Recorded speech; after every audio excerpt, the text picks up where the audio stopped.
Hello and welcome to Raising Anchor, your podcast and source for all things Rhode Island FC. I'm your host, Matt Entrican, and joining me are co-hosts Jason Carey and Torin Kelly as we continue down the path of the 2025 Rhode Island FC player roster evaluation.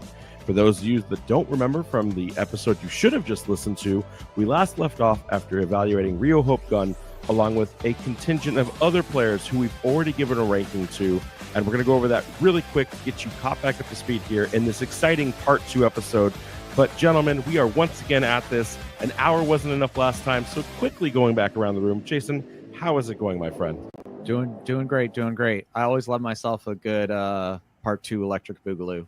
You know, we think we know we can get something done within a time constraint, and then we know we are going to miss that mark in a spectacular fashion. So that's why a special 2-part for this. It's too big to be in just one episode. Torin, how goes it, my friend? Feeling good. One day later, and I feel like I've collected my thoughts. I'm ready to go. I think there was no chance with the three of us we were going to get through all these players in an hour and a half. So definite deserved part 2, and I'm looking forward to it. It almost would have been a insult to rush this process, right? You think about it, there are 28 players, technically even more when you count the loans. This is a lengthy procedure, and we're going to get all through it. But we got to start and just do the quick recap for those that maybe are, for some reason, listening to part 2 ahead of part 1, or maybe they're splitting this up themselves. So let's go over that really quickly so that everyone's familiar with how that all came to be, and starting with our actual roster of tier making from that previous episode. So here on the screen for everyone to enjoy and revisit one last time, we've got in the A tier position already Koke Vegas, Hugo Bacharach, and Clay Holstead. In the B tier, Aldair Sanchez, Ame Mabika, JJ Williams, and Rio Hope Gund. In C tier, we've got Grant Stoneman, Dwayne Atkinson, Chico, and Noah Fuson. And currently right now in D tier, Danny Rivera, Taimu Okiyoshi, and Will Meyer. No one in the F yet. Don't know if any of us will be brave souls and put someone that low down on this team. But I will start, gentlemen. Jason, starting with you, is there anyone you'd like to see move up or down? Have you thought about this a little bit? We're not going to go back, but if you could, is there a player that you think has been slighted and should have gone further up or further down? No, I mean, I think it's mostly been fair. I think if anything, like one position up or down. I think we talked last time in regards to the way that I viewed this, that we made an Eastern Conference final, so I didn't want to give anyone a D, but I can also see where you're not blaming it per se on their talent or ability. It's more of the fact that this is in relation to whether or not they made any meaningful contributions, not to like who they are as a soccer player. Torin, have you've slept on this? Is there anyone that you think is incorrectly slotted so far? Well, I think in part 1, I was definitely Mr. Hot Take. So I'm going to leave those hot takes back in part 1. If you want to go check out, a couple of those, make sure you go check out part 1 first. But I think overall, I think it's a pretty solid list so far. See, this is the producer's job, making sure he plugs the previous episode, gets the likes, gets the subscribes, all of that. I'll just say it, though, for the listeners that don't go back, his take on Clay. Again, please write in if you don't want Torin ever on the show again. We would understand. I still advocate Aldair should be in the A class, but I could not win that on majority, and I will live and die by my Aldair Sanchez in A class. But let's move on. Let's jump right back into this. The next player up on the chopping block to evaluate is the Cuban legend himself, Mr. Frank Nadarce. Jason, we're going to start things off with you. How did Frank do this season, and how did you rank him? Yeah, I think Frank is always solid. The one caveat we'll put on him is I think sometimes maybe he plays a little bit reckless, but I think that also is to his benefit. I think that, he's been described by coaches. He's got that kind of street footballer mentality to him. So I think he brings something different to the team that sometimes, especially early in the year, kind of felt a little too safe. But at the end of the day, no one's perfect and everyone's always has a mistake or two in them. But I think generally, like when I think of him overall, I think of him as like a solid defender. Did you think of him as reckless when he was in the center back role? Because I saw him taking those chances on the wing back when he would do that. When he goes up like wide and like really pushes in that attack, like and kind of goes for it, if you will. Like maybe reckless is not the right word, but not safe, not cautious. Instead of like, let's do the safe like control type, pass it back. He's like, I'm just gonna see if I can dribble past someone or like go for that slightly more difficult pass to really kind of force and change something. Where there are times, especially in the first half of the year, it felt the team was too safe and didn't try things. And what'd you grade him? I went with a B. So I have a B as well, and it's interesting you talk about his recklessness and his ability to move forward. He had the second highest successful dribble rate within the club in 2025, a 62%. And there are players, more forward attacking players, mind you, that had significantly less output in the dribble category. I think Frank is a product of, again, we talked about this in part one, 10 defenders on this team in 2025. You thought at the beginning of the season, okay, we saw Frank dabbling as the surrogate right wing back, right back after Steven Turnbull got injured in the playoffs last year. We thought we would get that when it came to 2025. And then that didn't really manifest as he kind of went in between games himself, not quite healthy, not quite consistent in his starts.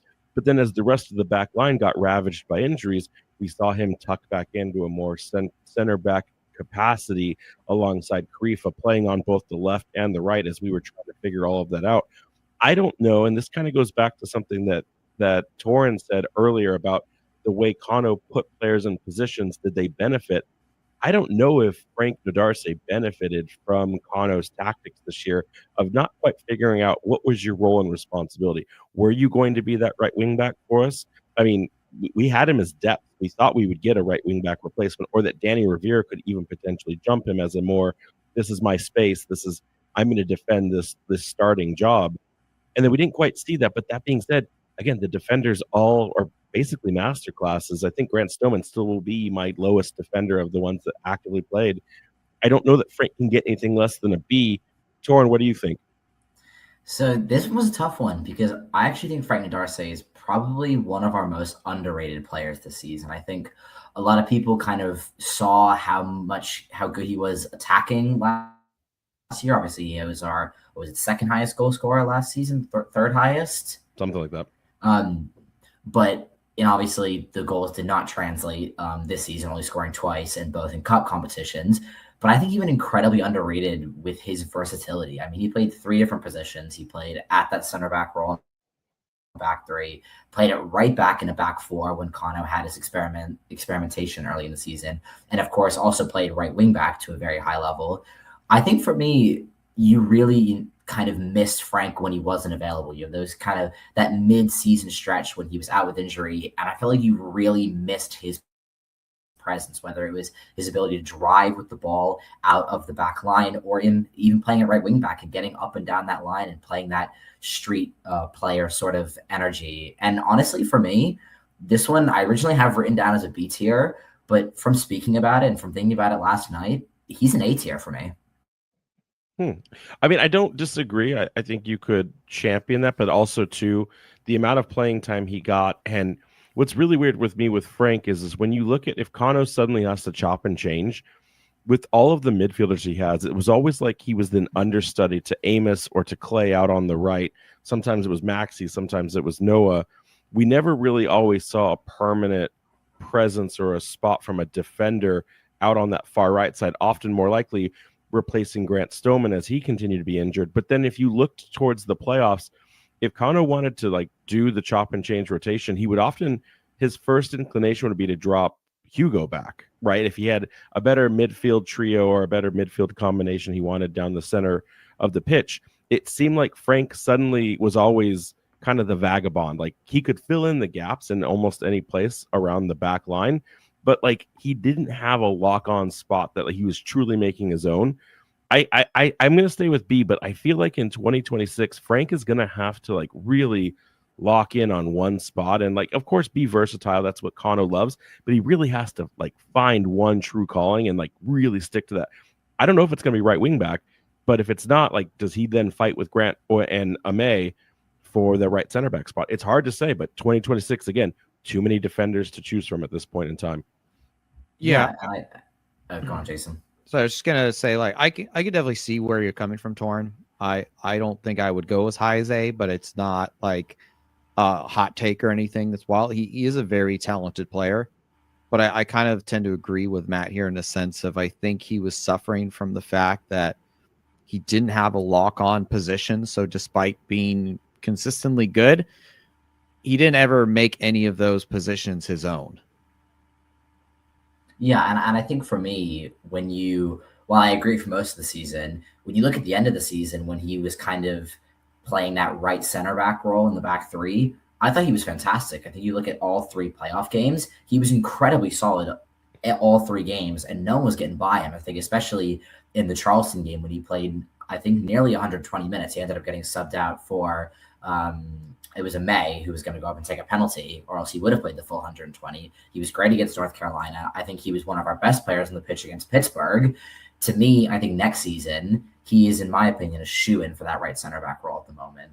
Yeah, I don't disagree. I just, what I want to see is more confidence from Kano to not try to deploy Hugo or Zach because he needs to freshen up players. Like I want Frank to be the starter and not the glue that he can plug anywhere in on that back line. So because you have an A but 2 Bs, again, majority, he's still B tier in this list. Moving on to Cole Dewhurst. I don't think we need to spend a lot of time here. He got 4 minutes in one Jägermeister Cup game against Westchester. I don't think there's a lot to this. I have him as D again. I'm sure he does a lot off the pitch, but there's just not enough here to rate him as anything other than a D in my book. Jason, what do you got? I mean, we had 10 center backs. I mean, he's the 10th choice. number 8 out of 10 defenders. Yeah. The 10th choice defender. So I went with a C- there. He's not even the 10th choice because, again, we've seen Clay, we've seen Zach drop into a defender capacity before Cole Dewhurst got on the pitch. Maybe 12th or something at that point. But yeah, he just, for no fault of his own, he was a college kid. Like, I don't think anyone ever expected him to really make any sort of meaningful contribution there. So, Torin, what do you got? Yeah, and I'm going to have to agree with D. I think, again, he played the full season for our club, so I don't think he's quite an F tier. I think that's kind of reserved for players that went out on loan and, were in training sessions every single match and every single week. So I think a D is deserved. All right, let's move right on here. Jojea Quizera. This one's probably going to be a little bit of disagreement across the board. Jason, why don't you kick things off on what you think Jojea earned this season? Yeah, I look at his year this year, and I think it's rightfully so to compare it to his previous year, and I think it was a disappointment compared to the 2024 campaign. It's just the output wasn't there. We did see flashes, right, of that. You could still see that player is there, but those kind of, those ability to create those chances just wasn't happening this year. So, I went with C+, but part of me, like, maybe even C, I don't want to go C-. I've kind of reserved that for players who didn't make any contributions, but like a C territory, I think is, I really hope that he can get back to that level that we saw in 2024, because he would terrify back lines, but I don't know if anyone this year is really afraid of him. I mean, 1 goal in 26 games played. Definitely not what we saw in the first 1 goal, 1 assist in the regular season. Definitely a drop-off. I'd argue probably the biggest drop-off of the season. I know we talked earlier about Noah, but again, thinking about what Kano said, where Noah maybe outperformed expectations in year 1, Jojea had time in MLS. Jojea, we expected a little bit of that same capacity of consistency. You could even argue Noah's had a bunch of different other roles and responsibilities. Jojea has not been asked to do anything other than what he was asked to do last year. And I don't know why we've had such a diminished return on what that is, but I might agree with you. Second highest in crosses, or excuse me, I apologize. Most crosses on the team this season. Aldair, of course, still has a higher accuracy level, but here's the interesting stats. Second highest possession lost for the season. Now, we knew last year he was a player that would tend to take players on, wanted to dribble, wanted to duel. but second highest possession lost, and really nothing else to show for it from a So the contribution. thing is, in the 2024 season, it was similar, but you had those creative stats to outpace that. So you'd say, cool, he's losing the ball, but look at all these key passes he's making. Look at all these passes into the box and these chances he's creating. So it's the good with the bad. This year, we only saw the bad. He basically just was losing the ball. Yeah. And also the lowest dual rate win percentage on the team for the season at just 42.04%. So definitely lots to figure out in this next contract extension. Torin, what do you got for him? I mean, you've documented the drop off almost to a T here. What does that look like for your end? Yeah, I think I'm going to have to agree with the C tier. I think I fully agree with you saying that he's had the biggest drop off. I think at least with Noah, you kind of saw at the end of the year, he kind of looked back at what we saw those flashes of who he was last season. I think with Quizera, we really didn't see that. I think maybe 1 or 2 games, I thought, oh, maybe we have the old Quizera back. But there was never a stretch of games. There was never a run of form that I really saw him back at a good level. We looked at the stats, and he actually had 20 less successful dribbles from last season. Last year, he had 52. This year, he had 32. That's a 40% drop off. I mean, that is a major, major drop off for any player, whether or not you are a player that likes to take players on or you're a player that doesn't. And as a player who does like to take players on, I think he's obviously not going to be happy with that stat. But I think the biggest thing with me is we've talked so much about how Kano's kind of chop and change has affected players and how it's been worse on players, how it was worse on Noah Fuson, JJ Williams, Frank Nadarce. With Quizera, I felt like he was one of the only players that kind of 4-back was making him a better player. It was fitting his play style even more by playing him as a natural winger. We've never seen Quizera get to play as a natural winger up until that 2-month period of playing a 4-back. But he somehow looked worse than he did last year at left wing back. So I think you can't really blame Connor Smith for a chop and change when I think the change was meant to help a player like Quizera, and we really just didn't see much from him. Yeah, I agree. Now, here's the real question. So we have him in C tier. Should he have gotten a contract extension? And, beyond the contract extension, it was also announced that it was a multi-year. I had someone in as we were pursing waiting for this roster announcement to happen. Someone reached out in the email and said, hey, maybe we shouldn't have him back. And interestingly, it wasn't even for his performance stats. It was the fact that we lose him for so many games a year for international play. Could we afford to move on from him, even if we just kept Aldair as the primary? You can have an opinion on either way, but just breaking it down, Jason, we'll start with you. Should Jorge Quizera had a contract extension, and should it have been a multi-year deal? Do you also look at that from a outside of the sporting aspect of it, like a marketability of look, we have an international player. It brings kind of prestige to I mean, the team. we had Isaac Enking as a Puerto Rican player. Yeah, and but we have a bigger Puerto Rican also population than a Rwandan population. Suffered from not being able to stay healthy. Sure. Right. So Jorge has been able to stay healthy and go play with his national team. So I mean, in that regards, I'm willing to give him more opportunities. Would I have maybe gone multi-year? I don't know, maybe just 1 year to try and get back to it, and then say, if you can prove again with a year, we'll give you additional beyond that, just to show that was the first year not a fluke kind of thing. But I'm not too disappointed with it. Torin, how about you? Yeah, I think we talked about it a little bit when we talked about Aldair on part 1. I really like him and Aldair at left wing back because I don't like them playing together, but I think they offer such different things at left wing back. I think Aldair is that more defensive, solid player who's going to whip in those crosses, and Quizera is that fast, tricky winger who's going to run up the back line. So having kind of 2 very different play styles at left wing back makes us so much more difficult to play against, so much more difficult to prepare to play against, which is why I like it. My biggest thing is the fact that it's a multi-year deal. I think he had a great first year. He had an off second year. So I fully get giving him a third year to kind of see where the average lies. Does he return to the average and play well? Or does he play bad again and that is his average and we get rid of him? But I think the multi-year deal was definitely one that shocked me and a lot of fans. But I'm not going to hate on it because, again, I still think Quasari is a very good player. He's someone that is a fun player to watch. He, we talked about marketability. He's going to bring in the fans to watch him when you have a winger who's going to try and run past people. And I think we've talked a lot about the excitement at Central Bank Stadium and kind of the disappointment the fans have had from not scoring that much. But when you have a player like that who's going to be a little bit more tricky, a little bit more fun to watch, the ones that get you on the edge of your seat when they're on the ball, I don't hate it.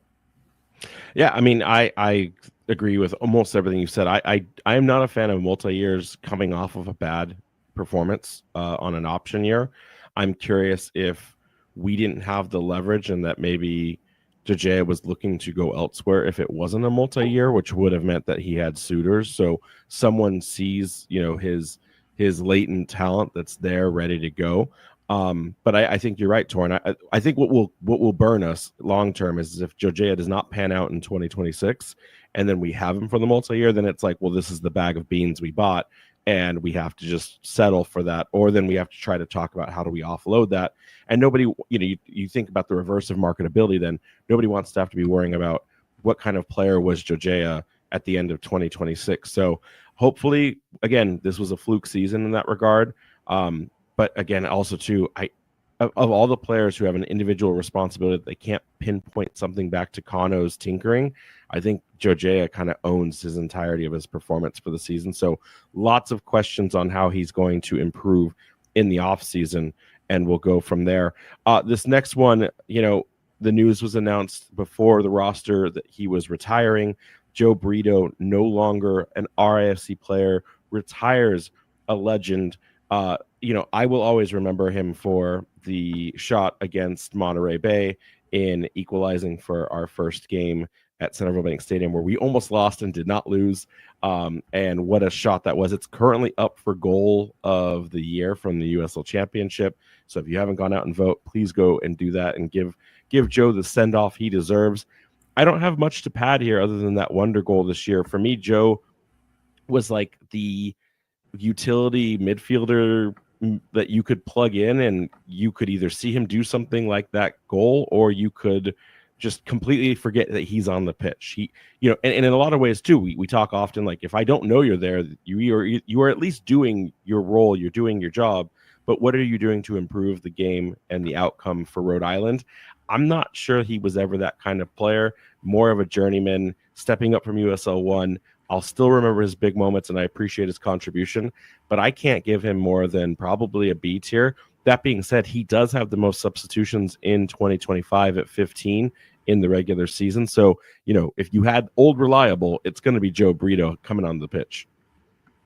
Yeah, like you said, he's retired here. When we kind of reflect back on his 2 years with the team, he started off, because there was a lot of injuries, as kind of like a second striker forward. It's that right winger spot. Right out on winger, the side, yeah. He never really, I think, made that his own. But in the second half of the season, when he switched to like a impact sub, he kind of like had some really clutch moments there. But I don't think that translated as well to this year. That's not to say that you couldn't tell that the quality wasn't there, but he didn't have as many of those moments. But, you brought up the Monterey Bay one, but, I can think of a handful more moments in the previous year where he was able to make an impact. So, I went with a C+. I think he's a solid player, but I just don't think he was able to bring that same level of impact like he did in the 2024 campaign. Yeah, and I'm going to have to agree. To me, he's a C tier as well. I think, again, he had those clutch moments that, I'll never forget that Monterey Bay goal. But I don't think his play style quite translated to the way that we wanted to play a lot of times. And I think especially when you talk about that, tinkering that Kano did in that 4-2-3-1, he was constantly stuck out wide where he didn't really want to be. He's not a player who's going to run at the back line, who's going to make things happen. He's kind of just going to find those spaces and be there, like that goal against Monterey Bay, showing up, making that late run and being in the space. So I just think that a kind of amalgamation of things which just didn't go right for him this season. And, obviously very happy that he played for a club. We'll always love Joe Brito, but I think for me, he's a C tier. He probably is one of the best secondary runners we've had so far in this club's history. I'm thinking back to some of the goals. It was the secondary run against San Antonio where he was at the top of the box. It was a secondary run in that 5-goal smashing of Louisville City. It was the second. He's just a player that I remember we don't have enough of that, is what I'm saying. We spoke to Kaylor Hodges about this one time. We're like, hey, where does this guy fit into the team? And he kind of really told us about his time back with Union Omaha. Like, that's what he thrives on. But we were just never really set up for him to like do that and be successful with us. Yeah. So we have to put him in C tier. I hope he enjoys his retirement. He's moving on to he's got a professional gig lined up that's part of like kind of what I've been told is his dream job, and it was an offer too good. He did not go out because of the injury. The injury didn't claim him and he had to retire. People were saying that and getting that completely twisted. He had already intended to retire at the end of the season before he had his season-ending injury. So best of luck to Joe Brito. And I told him, like, I can't wait to see all your sweet car pics and your new setup because he's a big car guy. So best of luck, Joe Brito. Moving on, we've got to talk about the legend himself, and that's, of course, Kevin Vang.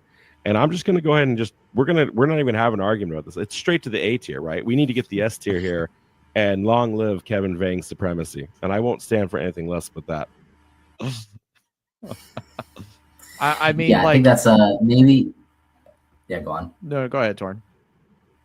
I think maybe it's a bit much. I mean, to be fair, I pull out the stats, and he does actually have 100% pass accuracy in the USL Championship. That is with 3 passes. So I don't think we can quite, say A tier. It's in there when it's too late. You just championed it.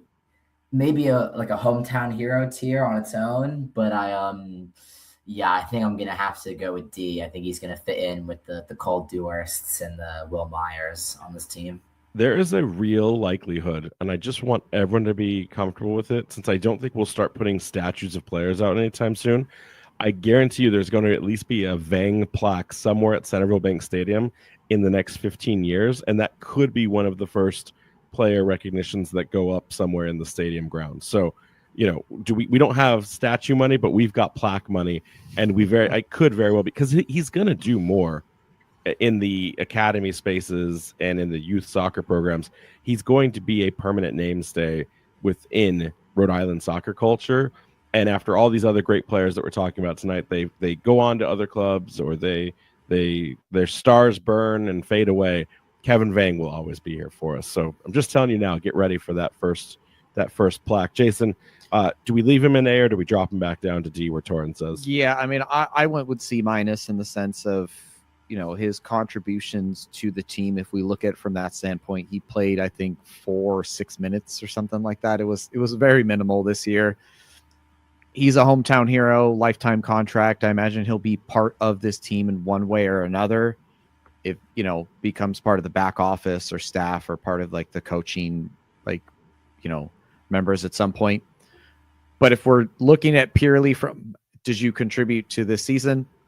Probably in practice, but like we don't have access to that. So we don't know what that looks like. So this is purely for the 90 minutes on field. What did you do with the team? And he just, I'd like to think he's there for the vibes, battling with Krifa Yao every single practice and just destroying ankles. But all right, we move on. Zach Harivo. Torin, we're going to start with you. What do you have down for Zach Harivo? So I can, for the viewers watching at home, we've got a spreadsheet here, so I can see what their ratings are. But I'm gonna attempt to coerce them into joining me here, because I know they both disagree. So I'm gonna preach here about, and hopefully I can convince one of them to join me. But I'm going to go C tier. I think for me, this was another big drop off from Harivo. I think the biggest thing that I kind of saw is that we obviously know that he had injury issues in the beginning of last year and didn't really play much until midseason. But my thing this year is that he did play 26 matches, which is much more than he played last year. I think he played 19, but he only started 15 of those. So 11 times out of the 26, he wasn't chosen in the starting 11, which I think shows a pretty clear drop-off. Yes, there was a couple of times that it was because he was coming back from injury, so they were trying to ease him back in. I do get that. There were plenty of times when he was just kind of passed up. And I think for me, he saw a big kind of lack in attacking output. I think it worked really well last year in that, infamous midfield three of Ibarra, Haribo, and Holstad, that Haribo and Holstad were always attacking options. They were always players driving forward with the ball, making things happen from midfield. I don't think you saw that much this year. I think you saw a lot of times he was kind of forced to play center back due to that Kano chop and change and a lot of the injuries we had. Where, to be fair, I thought he didn't play awful, but I think when he eventually made that return back to midfield, I think you still didn't see him at his best. I think when you look at Clay Holstad, who finally got a return back to midfield at the end of the year, you saw the Clay Holstad we saw last year, just constantly making runs, making things happen, getting shots off. When Haribo came back in the midfield, it just kind of felt like a bit of a waste of space. I think in that playoff run, when you look at all 11 players we had, I think Haribo was kind of near the bottom at performers, in my opinion. So personally, I'm going to go with the C tier. I'm hoping that one of you, Matt and Jason, will understand and join me on this, but I'll let you two deliberate. I mean, I do agree on the drop off for the attack, right? Last year, him and Holstad would kind of just go up there and be menaces in regards where they knew Ibar would be behind them to kind of help control. Or it was like that rotation too, where they would be able to, whoever found themselves in a good position could step up. Come on. I'm trying to compare it to who else do we have, and does he belong in that B tier? I mean, honestly, I think I can kind of feel it with a C in that sense, because I mean, if he wasn't, it's more from the sense of, yeah, if he only started 15 out of the 30 matches, I mean, I'd be okay with a C. Maybe I'd give him a C plus, it's like that close to B minus kind of thing where you could see it either way.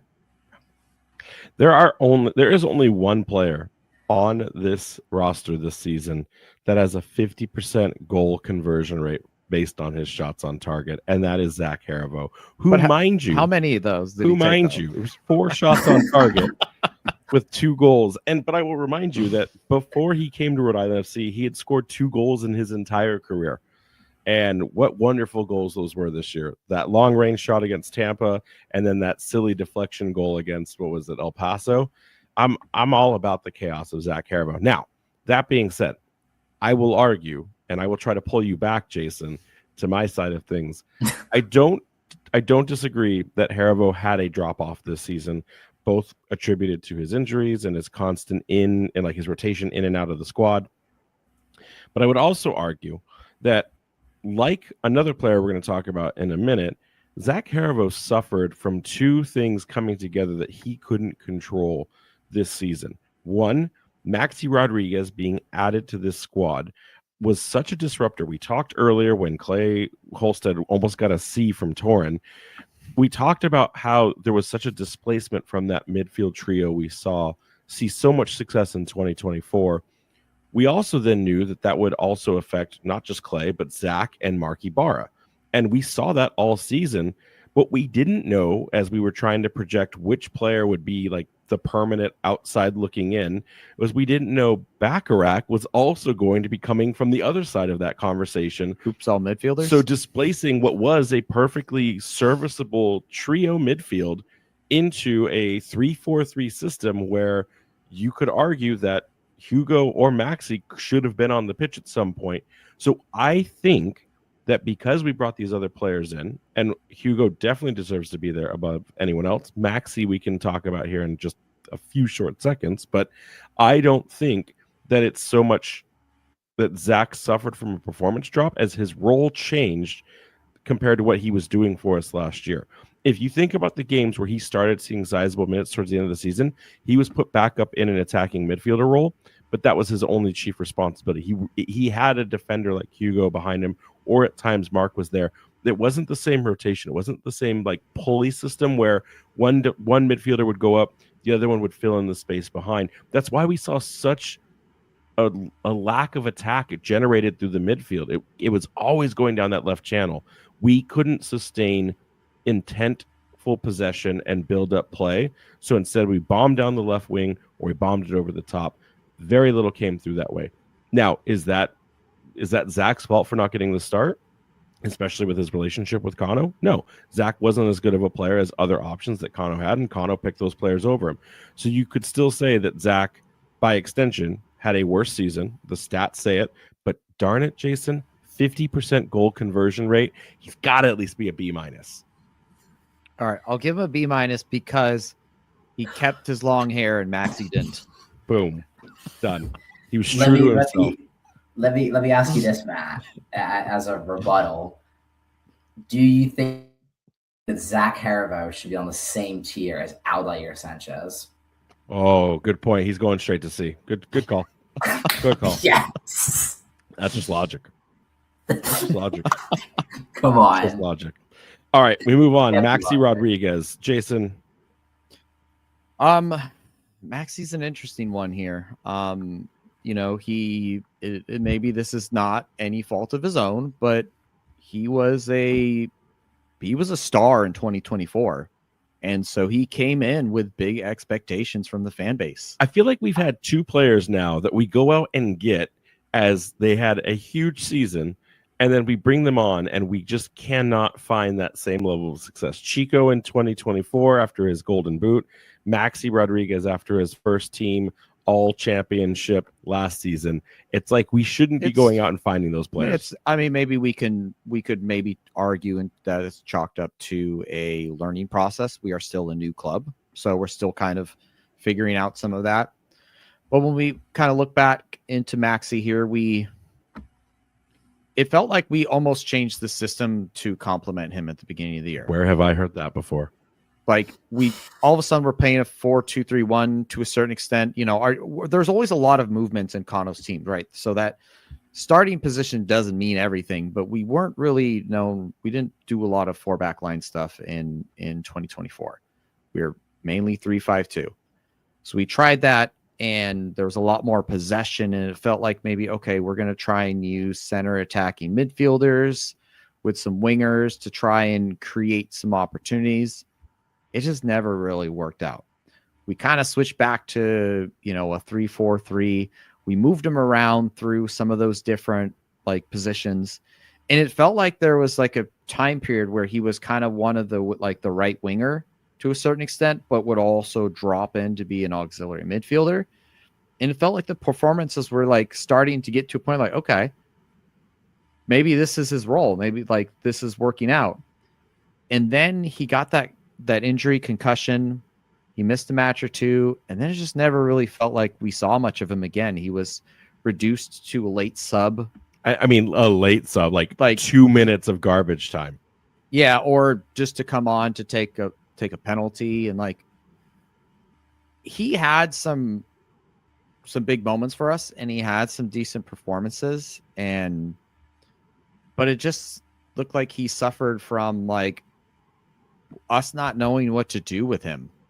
And then he kind of found himself on the outside looking in. I went with B-, but I could almost see a C here. And through no fault of his own, to a certain extent, I think that we collect players who we don't know what to do with. Torin, what do you got? I came into this assuming that I was going to be the Maxi defender. I think a lot of people towards the end of the season have kind of flipped on him from early on. And I'll start just basic with some stats. Maxi statistically is easily one of the best goal scoring midfielders in the USL. And you can argue all you want. Talking pure stats, he's top 10% of midfielders in goals, top 1% in penalties. We all know how good of a penalty taker he is. Top 7% in the amount of shots he had, and top 2% in the amount of the shots that were on target. You know, those stats are the stats of one of the best goal scoring midfielders in the league. Simple as that. My biggest issue with what happened this year with Maxi is, and I think you kind of alluded to us changing the system to fit him. I don't think Kano knew, and you said it as well, what Maxi's best role was. Because when you look at his performances for Detroit, he was best, and they were best when they played a 3-5-2, very similar to what we play, and he played as one of those three central midfielders. He kind of did it all. He was an 8. He, got forward. Everyone saw the goals and kind of thought Maxi's a 10. He's this amazing, goal scoring midfielder, which he is, but so much of that came from the fact that he came from deeper areas. He was creating play from deep and then coming in late, arriving in late, and getting all those goals. When you stuck Frank him in Lampard, if you will. There you go. As a Chelsea fan, that works perfectly. But for me, I just think Kano saw those goals and went, all right, we're putting you in the 10. You're going to be there from the start and you're going to score a bunch of goals. And it just didn't work. We saw towards kind of the middle of the season, he dropped into one of those double pivots in the 4-2-3-1. And that's when he really took off. He had a 6-game streak where he had 4 goal contributions in 6 games. He had 3 goals and 1 assist. Like, those are the kind of numbers that we were expecting to see from him. And then I think the hardest thing for me was when we finally got back to this 3-5-2 that I thought that he was going to come in and immediately impact and immediately play his best. He had gotten that injury and he had fallen off as an individual player. So I think we never really got to see the best of Maxi Rodriguez. However, I think he can be no lower than a B tier with the moments he had, both in the penalties and also just when you look at the performances. Again, we've seen he's one of the best goal scoring midfielders in the USL this season. And he came up so clutch for us in so many different moments. You know, think about the penalty against North Carolina, which won us our first game at Central Bank Stadium, and all different performances where he was either scoring, assisting, or just putting in a great performance nonetheless. I think he's easily a B tier. Yeah, no, I have him as B as well. Like you said, highest number of shots taken at 41, 4 goals from it, 2 of them penalty conversions, but you got to have ice in your veins to be able to pull that off. You know, for me, the interesting stat to diminish him and why you could argue maybe he's a little lower, maybe B minus, maybe even C plus. Surprisingly, as a midfielder with that versatility, lowest passing accuracy of our midfielder group at just 76.48%. You know, when you think about this team, not really a team that would look to go forward, definitely wanted to recycle possession more often, play the safer passes. And again, to your point, Torin, as Maxi was relegated to a deeper and deeper responsibility in the midfield for a period of time, you know, it's kind of interesting. Like, I'd almost want to go back and look at like what was the turnover creation from him then at such a lower pass percentage compared to the rest of the midfielder population. But that being said, then you compare it against his chance creation. He had the second highest chance creation in the team. So you could tell he was trying to do as much as he could with as little as he had. And I agree 100% back to, this is a player that is not in the right system for what he can do best. And I don't know if it's just the way we deploy the more forward players in front of him, or that he's still playing too deep. You know, you said something about, you know, when he was that 8 and not necessarily a 10, the way Detroit was set up last year, he would take the ball and he would create the opportunity, he would create the chance, he would create the buildup of play by just moving the ball down the pitch. When I watched back on what he offered Detroit, it reminded me of what Hugo was doing towards the end of the year, and in a more 6 role, right? Like, he'd be in that deep 6 pocket, couldn't find the pass forward. It's like, well, I'll just take this, you know, 30 yards up the pitch, and then we'll figure out what we could do from there. So it's almost like it was the same thing. I don't think he was given the permission to go off the leash like that. And I just don't think he fits with Kano's tactics and Kano's formation. So for that, I'm not going to fault him, because in the underlying stats, to your point, he's definitely one of the best midfielders in this league. And he continues to be, despite the lack of, you know, the reward of what we saw here with Rhode Island FC. So I have him as a B. But here's the real question, guys. You're a marquee player that was, for what I've heard, was there was lots of clubs that wanted Maxi Rodriguez last year. If you're Maxi Rodriguez and you've been relegated to bench duty and you have 20 players coming back, with the only midfielder in question right now being Mark Ibarra, are you as Maxi Rodriguez, are you saying, I want out of this club because I want starting minutes and I'm not going to get that? Are you having conversations with other USL teams and saying, get me out of here, this isn't the right place for me? That's tough. I'll start. You absolutely do. You absolutely do.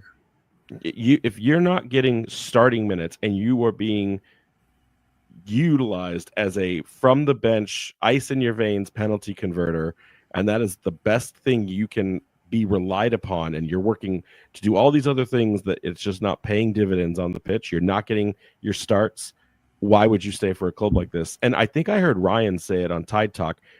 If he isn't getting that too, even if he doesn't go and activate to leave this club. What does that tell other marquee players when they come in? Like, oh man, like, yeah, Rhode Island will buy me, but then I won't play. Like, why would I want to sign for Rhode Island? So, like, to me, the Maxey situation is probably one of the most biggest issues of this offseason. Is we have to find a way to acknowledge either he is in this starting 11, not because he is one of the better players and he automatically deserves it, but if he's putting in the same level of work and it's not, there's a lack of something there, we either need to get our money back and get Maxey on and let him find a team that will utilize his strengths, because otherwise we're going to teach players around the league and potential prospects that, like, yeah, we're not actually going to use you when we sign you. We're just going to buy you and then have you, collect dust on the bench. That's not a good look for Rhode Island. So anyways, Torin, we'll start with you. I think it depends a lot on the kind of person you are. I think all of my Premier League fans out there will know that the same kind of thing is happening with Mo Salah right now at Liverpool. And he wants out. He said multiple times that he wants out, hashtag not a Premier League podcast, but it's similar, so I'm going to use it. He wants out. And I think and the issue with him is that he's not realizing that his performances are bad, and that's why he's not getting picked. I think Maxey's the kind of player that realizes that, well, yes, it might not be the perfect fit. Well, yes, he's still playing well. He knows he's not playing to his standard. He knows that he's still not playing at the level he was playing when we signed him. So if he's that kind of competitor that goes, I know I'm not at this level. I know next year, I know myself, I'm going to be at that level. I'm going to make sure I'm at that level. And if Kano is transparent and says, yeah, if you're at this level, you'll definitely get minutes. You'll definitely start. You'll be in contention, because that's why we signed you to start. We didn't sign you to sit on the bench, but we need you to play that level. And if Kano says that and Maxey's committed to getting back to that point in his career, I completely understand him saying, you know what, this isn't good enough for me. I need to improve and be better. But there is the other part of it, like you were saying, Matt, where, you were signed to start and he's not starting. And I think as much as he might not have been playing very well at the end of the season, we did kind of just throw him to the side and even didn't really give him a chance to kind of go back to being that player that we wanted him to be when, playoffs came and when October came. I mean, he started September 11th against Sacramento Republic, and then he didn't start a single game after that. As much as you want to say, yeah, it's because he wasn't playing well, you still have to know that he is a marquee player and that eventually you would hope he would get back to that if you keep giving him minutes. And right. Kano didn't. So I think it mostly comes down to his relationship with the manager, and if he's going to be transparent and say, if you play the high level that you played, we'll definitely start you. But if Kano's just going to say, we're not going to give you another chance because you weren't playing at the level last season, then I definitely understand him wanting to leave. Yeah, I think like Torin says, I think it comes down to his mentality too. Like also how he'll look at in regards to. But is it wrong if he wants to leave? No, I don't think so. But I would like we signed him to a multi-year deal, right? So I mean, for players, I think he's 29. So I mean, that gives him some sort of stability. So I don't know, maybe he'll give it another shot. And then from here, if it doesn't work out this season, maybe next year he can push to get one last kind of multi-year deal somewhere else to kind of ride out towards the end of his career.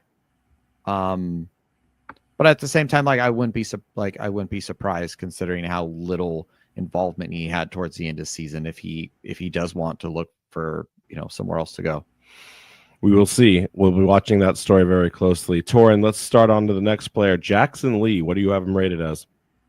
I mean, this one, it was a bit of a heartbreak seeing him leave. We knew he was going to, and even just kind of looking back at his season, it did, I nearly shed a tear. I love Jackson Lee. I think fan favorite is the perfect word to describe him. We all love Jackson Lee and what he offers to this club. And 2 years in a row, he's come in when Koke's been injured, and he's put in a great performance. I think there was a lot of people that were at the beginning of the season even saying that he should start over Koke Vegas. And I'll hold my hands up and say I was one of those people.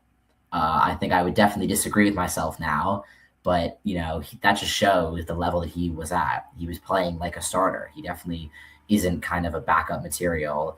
And, the one thing I found very interesting is I think everyone kind of talked about the difference between him and Koke, and specifically about how they play the ball, how they pass it. Are they good on the ball? And I think everyone kind of says that, Lee isn't great on the ball, but Vegas is, therefore he's going to start. But Jackson Lee was actually top 15% in the USL Championship for long balls completed per 90.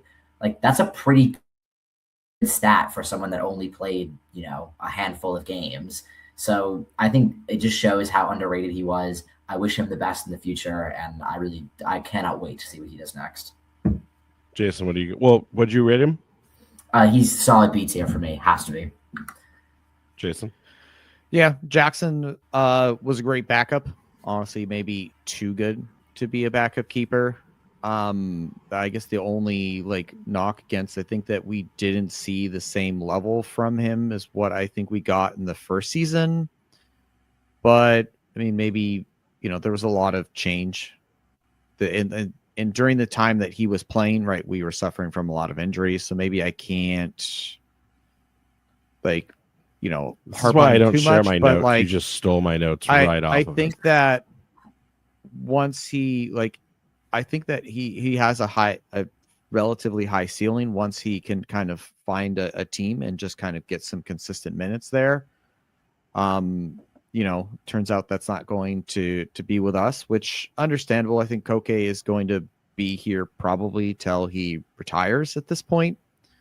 I don't think he's going anywhere. I mean, solid B, I think is a good choice for him. It's unfortunate to see him go, but at the same time, you want to see these players go out and be successful. And so, I hope that he does well. I just hope that he doesn't go to a rival. There is so much fear right now that he will play for Hartford Athletic in 2026, and don't even say it. Don't even say it. I've had at least 10 fans reach out to me on DMs and ask what do you know? Is he going there? And every time I have the same conversation. As of right now, I remind them that Tampa Bay, now Loudoun, because Faroux went to Lou, Sporting Jacks and Brooklyn, both new clubs being online.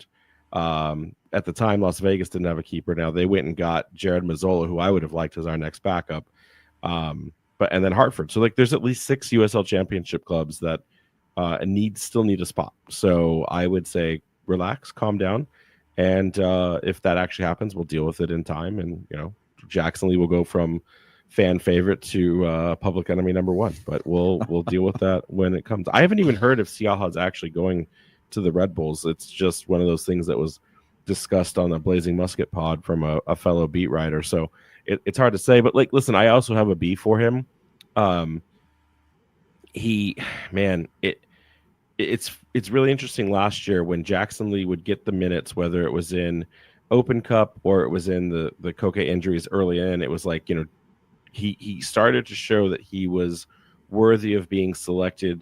And I would say, maybe outside of the original Tampa game when he gave up 4, he really started to hold it down. He has some of the biggest moments for this club that were not Koke's. He has the first win ever in Las Vegas. He has the first win ever at home in front of El Paso Locomotive in 2024. He has been there for some of the biggest moments. And despite all of that, the shadow that is Koke Vegas looming over him, it's always he's always in that, you're the second keeper. And I agree with both of you. He should be a first level keeper somewhere, whether it's the championship, USL 1, or somewhere else. He deserves that time. But I also have to admit that really, when we used to go and say oh, does Jackson Lee save that? Because that was the argument every time one keeper had an opportunity, oh, you just would switch.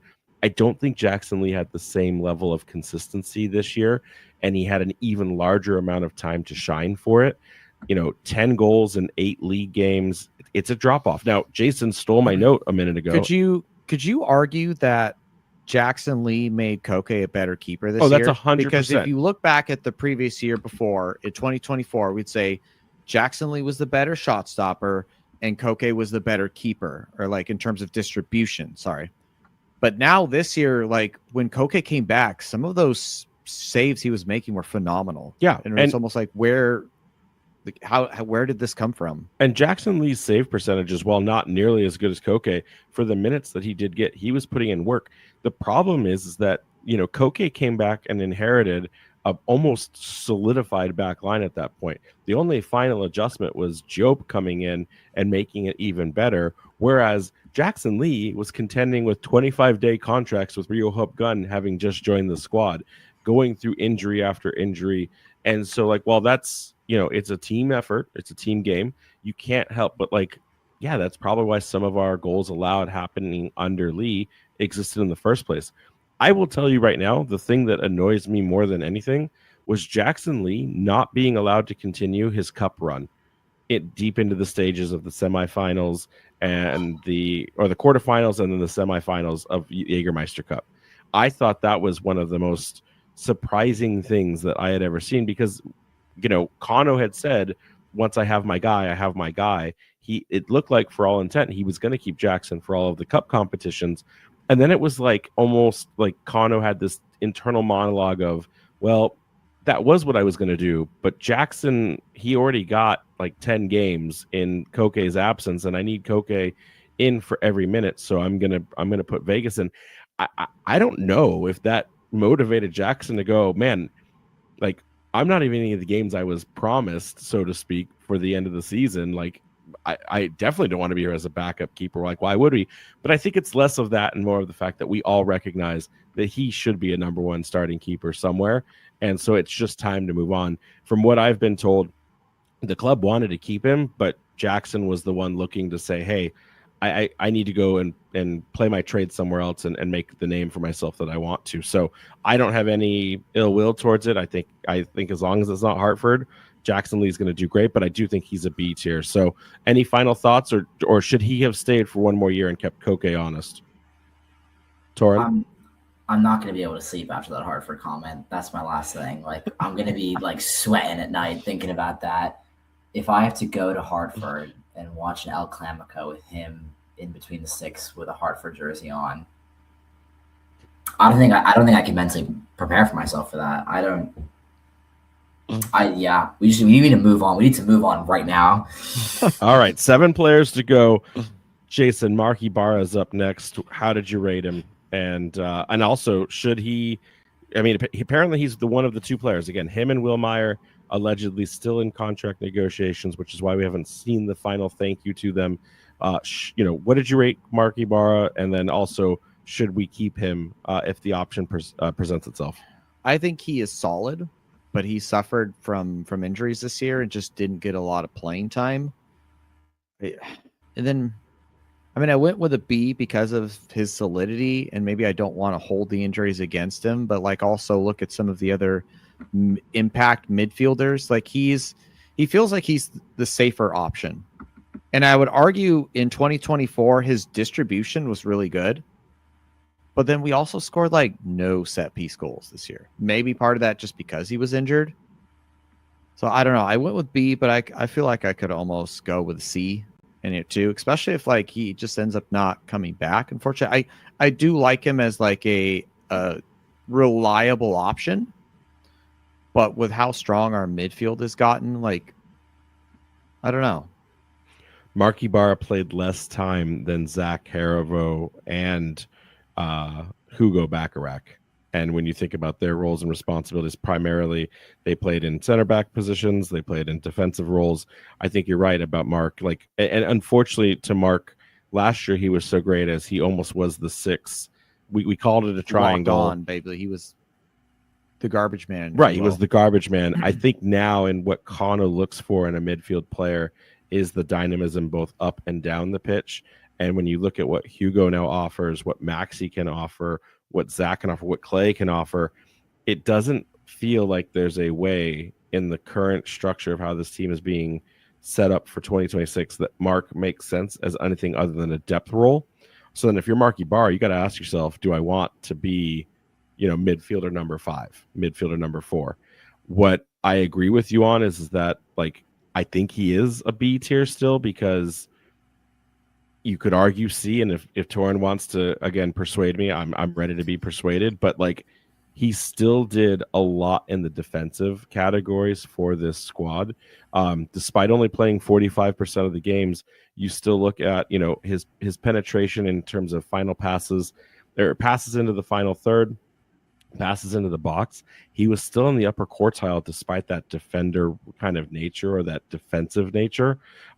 His dribble rate, everything else, his duel rates, all mid-tier, like 50% or averaging above. The only one where he wasn't winning everything was ironically in the aerial duels. And even then, like in one, if you combine all stats with his cup competitions, he's at like 60%, and the other he's a little bit lower.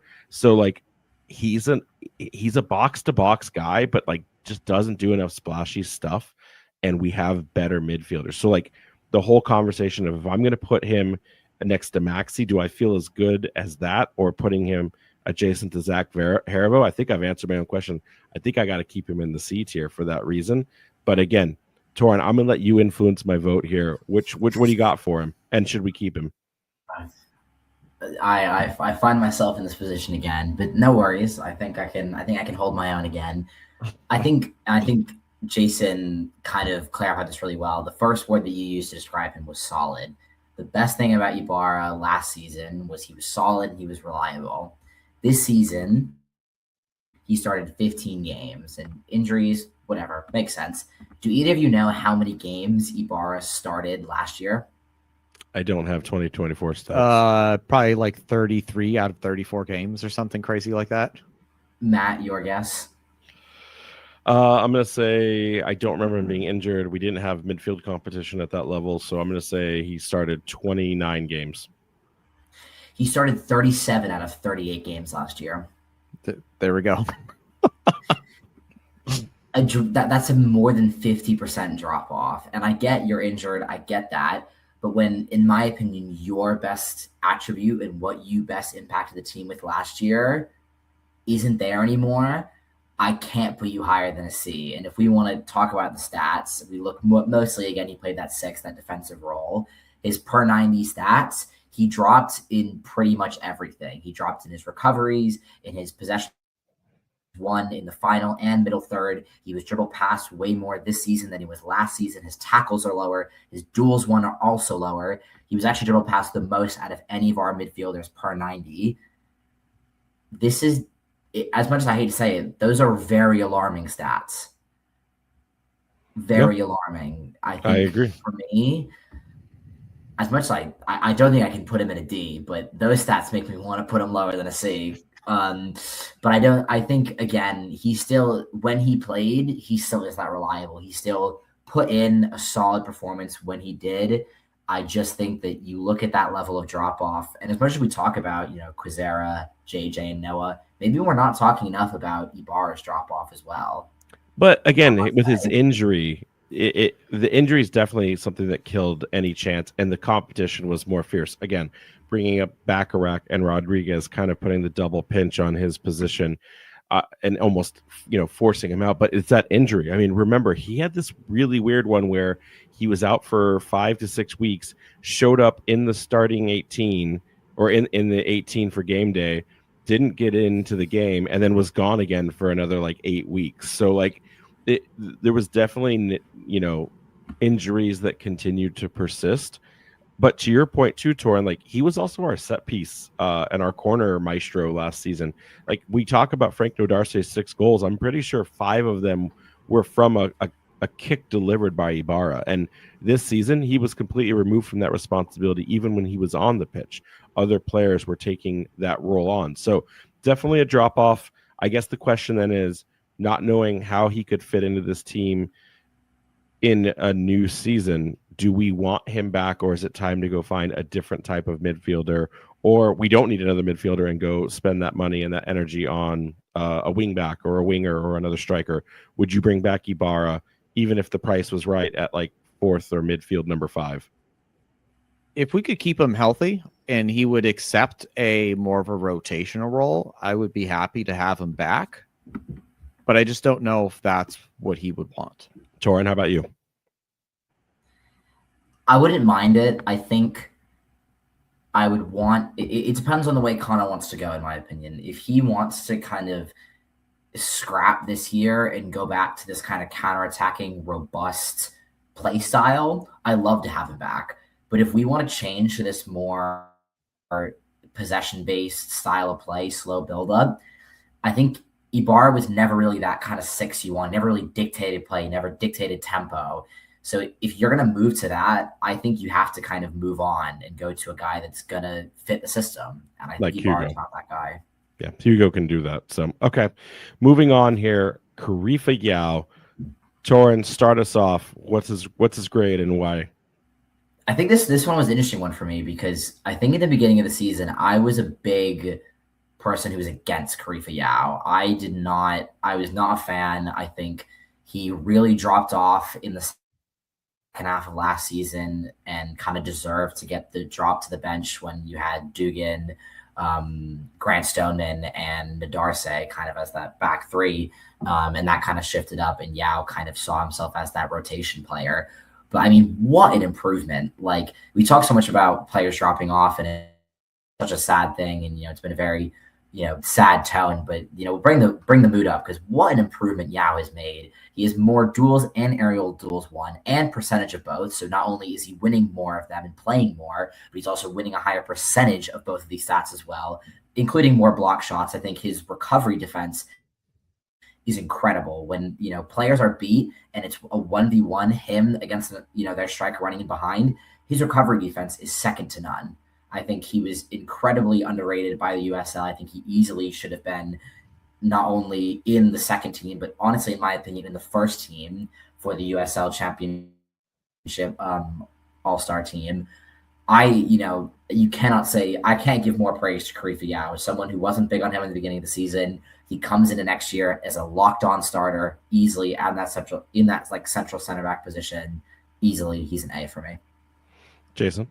Yeah, he's phenomenal. He's like the second name on the team sheet, right? Koke, then Karifa. Then you just, who are the other two center backs for the game? I don't know. It depends who we're playing or who's healthy. But if Karifa is healthy, he's on that team sheet, right? He, like Torin said, it's that ability there to like really cut out attacks. He's gotten really good at like reading the game and stepping up. Because I remember there were times in the first year where it felt like he could be a liability, right? He would step in, miss the ball, make a mistake, and we would get like countered on. But over time, he's really erased that from his game. Like, sure, nobody's perfect. Everyone in the team has made some defensive error at some point, but there's so few and far between at this point that like I would not hold any of that against him. He's like a brick wall in the back there. He does not let people get past him. Yeah, I mean, 104 aerial duels, a 73% win rate on them. Like Torin said, we've always joked that Karifa may not be the fastest player, but he is a brick wall. I think maybe some early stumblings out the gate in the very beginning when our defensive line struggled with set piece defense. We were just leaking goals from a lack of whether it was zonal or man marking. We could never figure it out. We thought maybe it was a product of the 4-2-3-1 and that players just weren't in the right positions, or that Kano wanted to do something different. But absolutely just a destroyer of players. Sadly, he didn't injure any players like he did last year, so he didn't make a name for himself as a player beater, a destroyer of worlds. I think was it Russell Cicerone that he destroyed in last year? Like Cicerone ran into him and just broke upon him. Of course, I don't want any players to get injured. I'm only teasing, but absolutely, Karifa stepped up in such a big way. What's interesting to me is watching where does his leadership start to kind of come in this next year. I don't think there's a better player to argue for the center of center backs, but also too with all that talent around him. Ame Mabika is no slouch. Frank Nodarce. It's kind of like what you said earlier. Did Jackson Lee keep Koke Vegas honest? Did he make him work harder as a player? I think all of these players do that, and we saw a lot more from Karifa Yao in his ball handling skills. Like, he was not a player I really watched ever try to dribble out of things, and yet he got more comfortable as the season progressed, was willing to allow, the press. He invited the press in, whereas I think last year he would immediately just pass it on because he didn't want to be the player caught standing letting go of a ball that would, probably end up as a conversion for the other side. So I think he's done remarkable things, and I'm really curious now, what is his ceiling with this team and what is his ceiling under Kano? So yeah, all across the board, you couldn't have asked for a better defender, and he joins the ranks of Koke Vegas, Hugo, and Clay. Let's move on here. Machu Ndongo. I'm going to just say it right now. It's a D. No disrespect to him. I mean, he's got a great name, great first name, but the reality is he just didn't get enough time. If anything, the more scary thing is like, the club has kind of said with the 2 games that he had under his belt, the 22 minutes, that he could be a player to watch for in the future. And like, I just don't know if I've seen that yet. I remember one game, I think he had 8 touches and he had 15 minutes. Like, he was obviously only ever brought in as a player when the roster was depleted. Again, all of the injuries. I haven't seen enough to understand what kind of striker profile he's going to offer. But like, if Kevin Ordui was our first academy player, but this is kind of like the first real deal, I'm not yet sure what to expect from the Cameroonian. And for right now, I've got him as a D. Torin, what do you got? Yeah, and I think, when I was making a video around the signing of, Ndongo, I think, I even said it on there, like, this is not a signing for 2025. And I even said it's not a signing for 2026 either. I view this as a signing for 2027. I don't think that Ndongo is anywhere near the level yet of being a player that's ready. I think, in my eyes, Kano did not in any way want to throw him into any games, but he was forced to because of injuries. He was forced to play him in 2 games. And I 100% agree with you, Matt. I think you watched the games he played. You can just tell he's not the level. And that's no shade towards him. He's 18 years old, coming from the Cameroon league. He needs time to grow and develop. He's in a new league. He's still 18 years old. And I think maybe late next year, but I think more specifically early 2027, we could be looking at a player who is going to impact this team. And, like you were saying, this is part of our quote unquote academy. He's a player that in 2 years at a time, we can grow and develop him into being, an impactful player for the first team. But I think I'm going to have to agree with a D. I think you just can tell he's not at the level yet, but give it 2 seasons, and I would hope that he can be in that A, B tier. Rhode Island FC isn't not without a Cameroonian striker, then I don't know what this club is. So, Jason, what do you got for it? I mean, yeah, I went with C-. He just didn't have enough meaningful contributions to really make a deep assessment on him. I think he's, like you guys said, he's a player for the future. Agreed. All right, let's move on here. Isaac King, guys, this one hurts. Of all the players we lost, Isaac King is probably one of the greatest human beings you will ever meet. And his passion, his energy, his outlook on life. When I talked to him, I could tell he wanted to tell me that he wasn't at this time coming back. But this one hurts. It's a player that we saw for, I think, like 187 minutes in 2024, light the league on fire in a lot of different ways, goes down with an injury. You hope he comes back to that kind of greatness. And once he's finally cleared, it didn't feel like Kano was ready to trust him with that yet. I don't know if he thought that he had better players or that King hadn't shown what the vestige of what he was the prior season. And then before you know it, Forward Madison comes calling for a loan. Kano says yes. And then it's like, well, if I could get to the Eastern Conference Finals without him, do I really need him then? It feels like that's the question that Kano asked himself. How do we feel about this? Actually, I'm going to start. I want to give him an A. Similar to the Kevin Vang thing. He's a local guy. I love his energy. I love his output. Realistically, though, he didn't do really much of anything. I think because, though, the difference comparing him to the players that are on the D tier right now, I think because of his contributions last year and knowing that we let him go when he scored a couple goals with Madison, we don't really know what we could have benefited from. And again, there was a stretch where it's like, Ndongo's now filling in the gap. How great could we have been if we had King available? Like, why don't we just do a loan recall? It's happened to us. Let's recall it. I got to go with at least a C tier. I'm not going to disrespect him with a D. And like, I look again at that C line, like he's absolutely amongst the talent that's on that C line. So I got C. Torin, what do you got? I'm going to have to, again, in no disrespect, I'm a big fan of his. I was so excited when he came back from injury. But I'm kind of looking at the opposite. You were looking at that D tier saying he doesn't fit there. I'm looking at that C tier, and if we're just talking about the performances of this season, he played 4 games for us. I can't put him on the same level as Quizera, Fuson, and Chico, who played over 20 games for us. If we're just talking about the season, he can't fit in that C tier. In terms of natural ability, I think he easily fits there. And I think I would have loved to see more of him. I was a huge fan of him when he came back from injury. I was really excited to see what he was going to offer us. And then it kind of felt out of nowhere when he went out on loan. I know Forward Madison was the team that won it, the team that initiated it. It was a good move for them. It was a smart move. You get a flashy player, young player from the USL Championship to come over and help your League One pushes into the playoffs.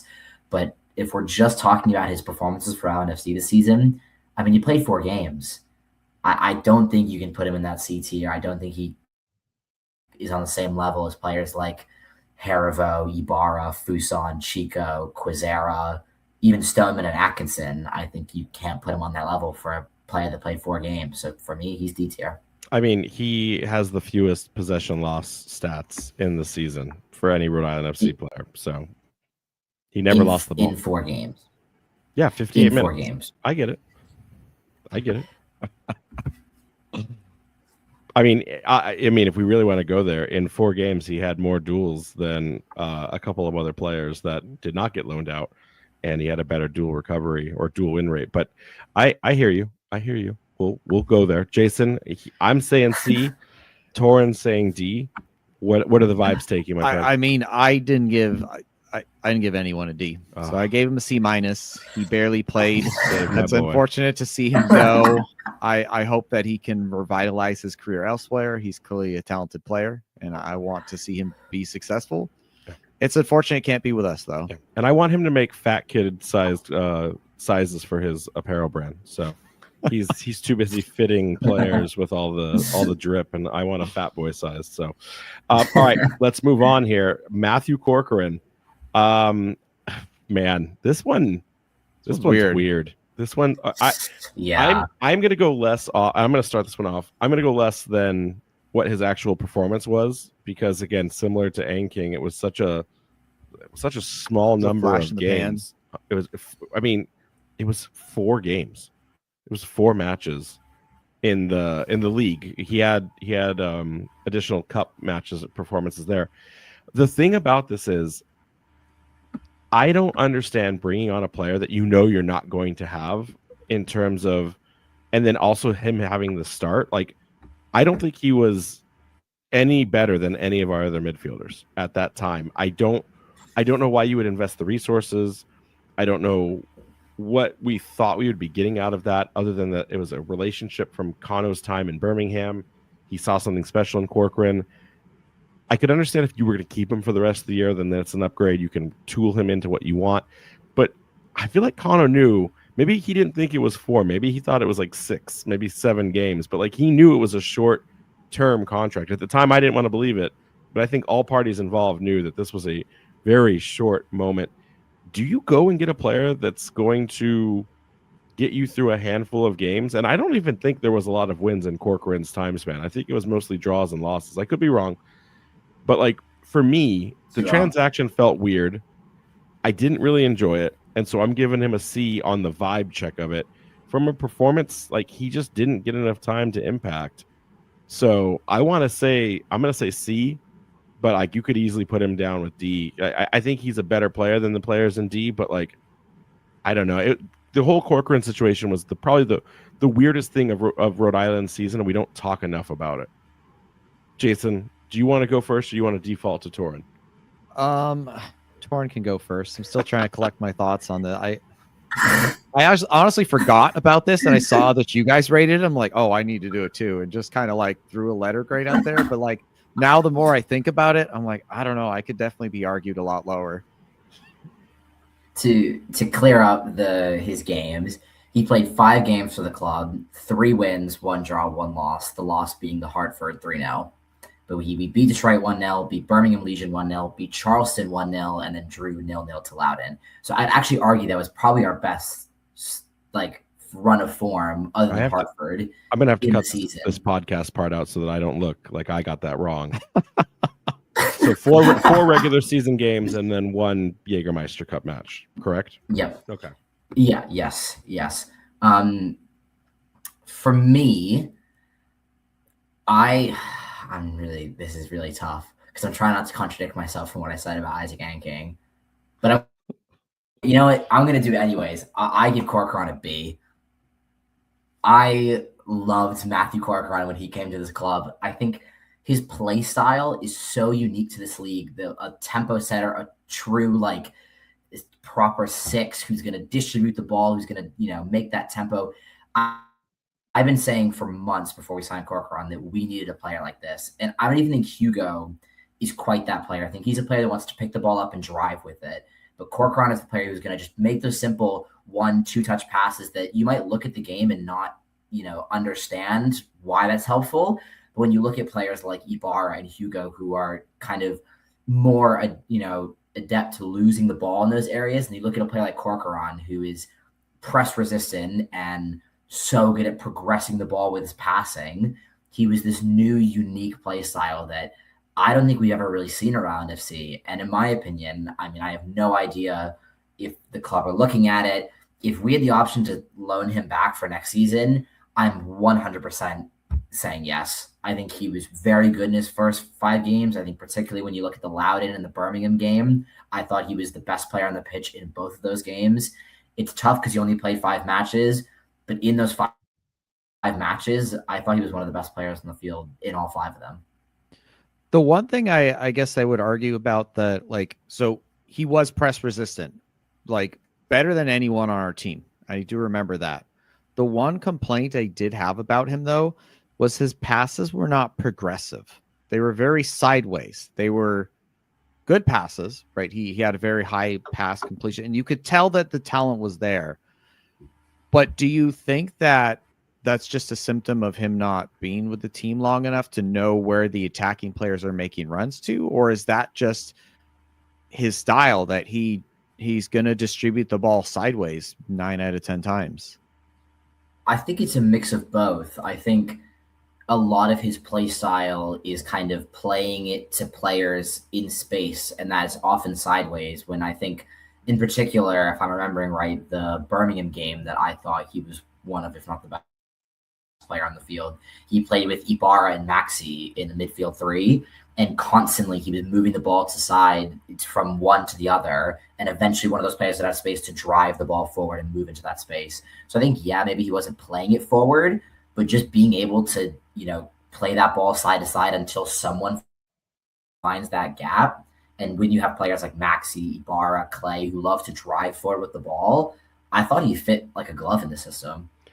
Yeah, I have Hugo's stats, considering he played less games than any of the other average midfielders, and they played in a similar space, so obviously 2 different identities.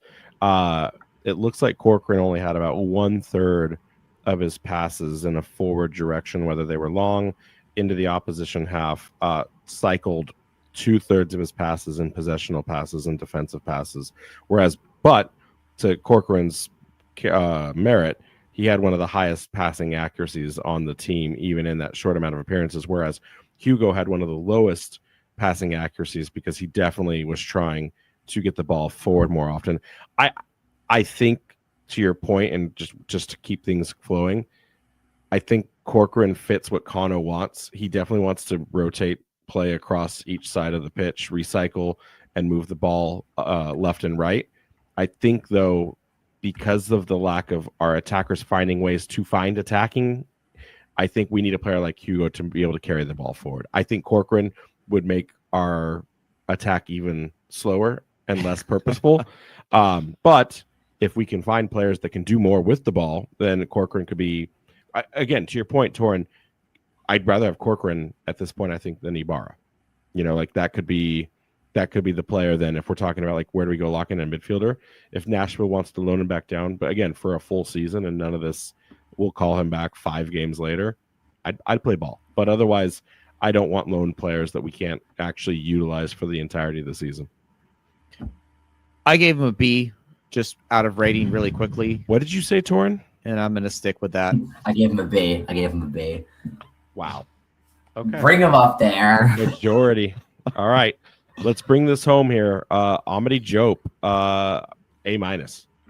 Just completely made the back line sterling once he joined. And we didn't think like a player was needed of that caliber. We didn't think he would even settle in time. We thought he'd be a player, not an Ndongo necessarily, but a player for the next season, and just ran with the position. We talk about Yao and Vegas as starters, a left-footed left center back who with his stats, I think you'd argue that Jope is right there with them in terms of a guaranteed lock-on starter. So I've got him in the A tier.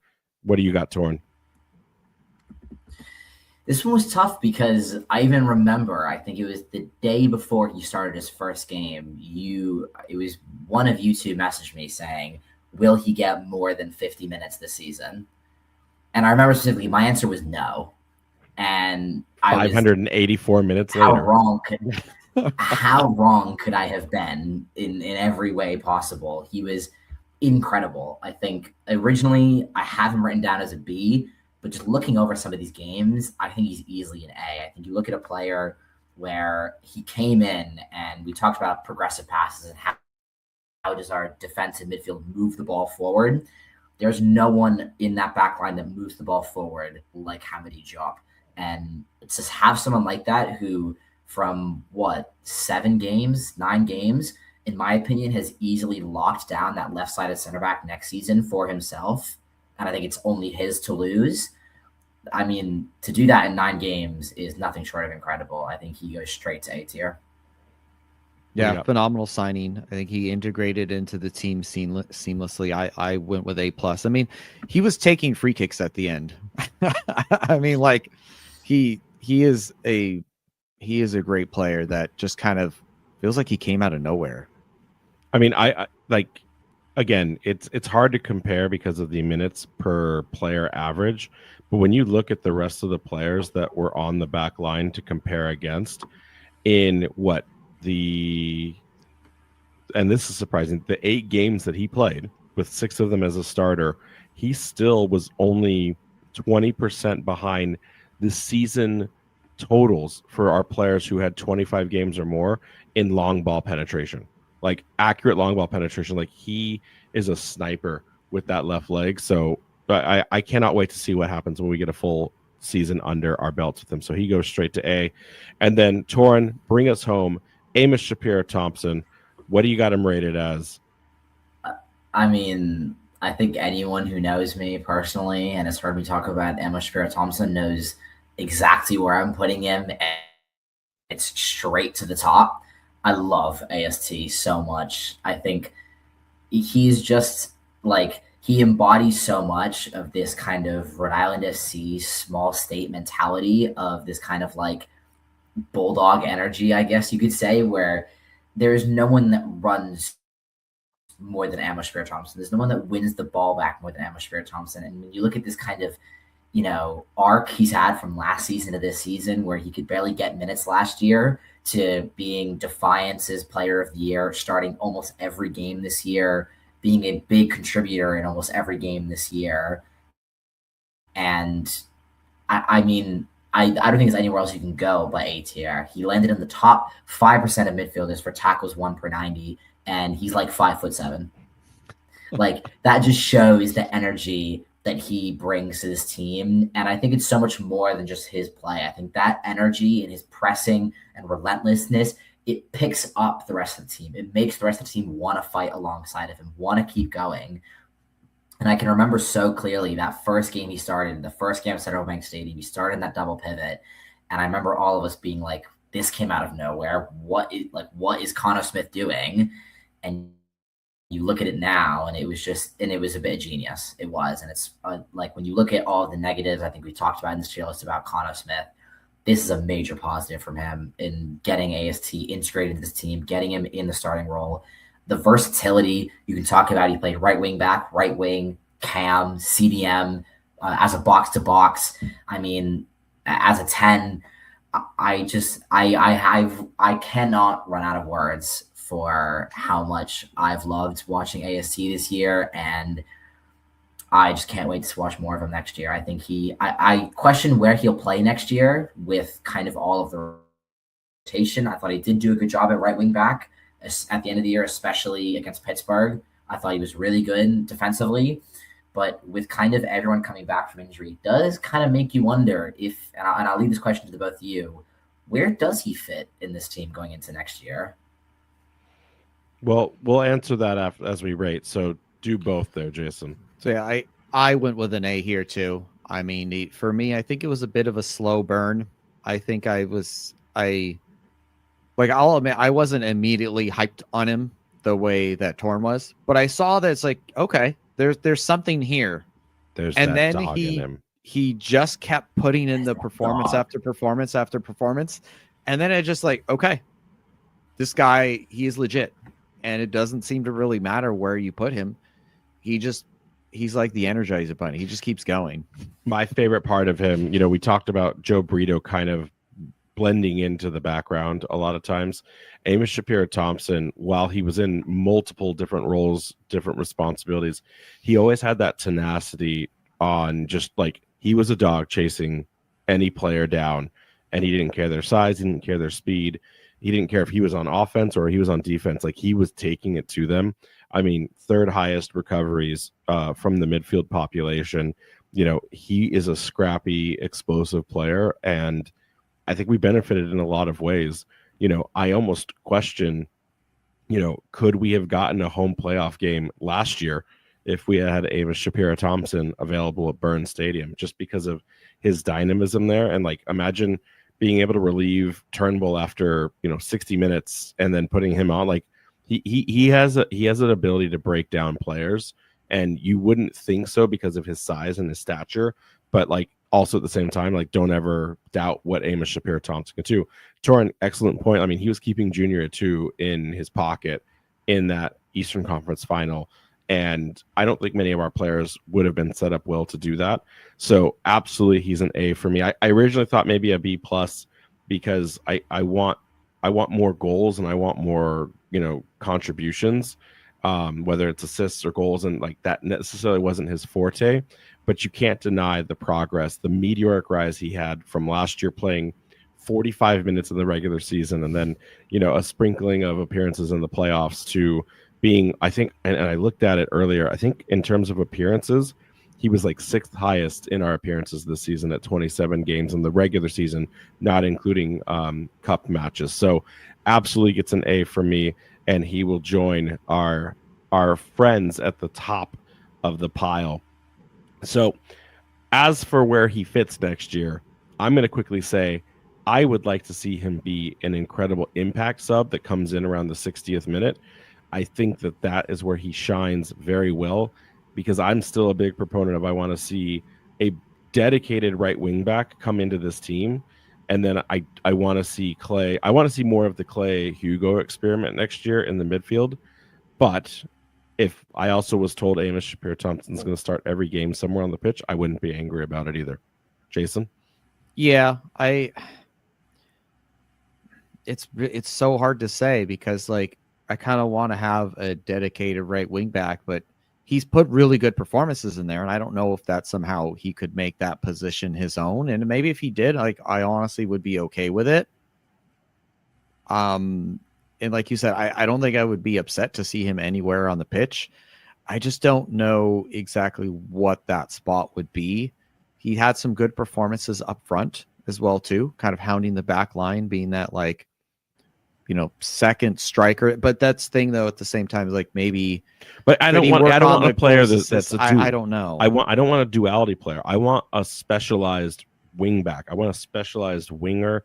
Like, imagine getting a Calle from New Mexico United, right? Like, imagine getting Speedy Williams. We don't need anyone on the, or not Speedy Williams, Akeem Ward. We don't need anyone on the left. I'm just saying, like, I don't want a player whose versatility allows him to be good or even better in those roles. I want specialists in the roles that we need to go out and get, and I want them to be starters. I want them to be fighting for it, and then I want Amos to be the glue wherever we need him on the pitch. Again, 60th minute, or he gets the start on rotation, or he's just better than Clay Holstead for the day. I mean, look at the list he's a part of right now, right? Like, he's with in that midfield, he's with Hugo and Clay. So is he a part of a triangle and we switch formations? Sure. But like, we need it for the players we sign in the near future.